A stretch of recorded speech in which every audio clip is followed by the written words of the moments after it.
কুমিল্লা জেলাটা কি আমাজন জঙ্গল থেকে এখানে এসে পড়েছে? এটা কি বাংলাদেশের অংশ নয়?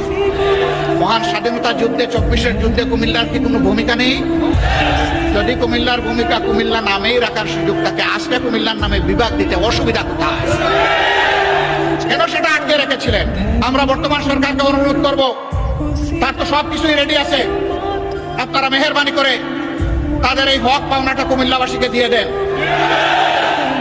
নামের জন্য কুমিল্লাবাসী যুদ্ধ করে নাই, বলে নাই সুরমা নদীর নামে করেন, কুশিয়ারার নামে করেন, তিতাসের নামে করেন, এটার নামে করেন, ওটার নামে করেন। কুমিল্লাবাসী এটা বলেন নাই। কুমিল্লাবাসী বলেছে আমাদের নামেই, আমাদের পরিচয়, আমাদের বিভাগটা দিয়ে দেন। এ বিভাগ হওয়া উচিত। বরঞ্চ আরেকটা কারণে হওয়া উচিত যে একটা নামের প্রতি অপমান করা হয়েছে, যত তাড়াতাড়ি পারেন দিয়ে সম্মানটা ফিরিয়ে দেন।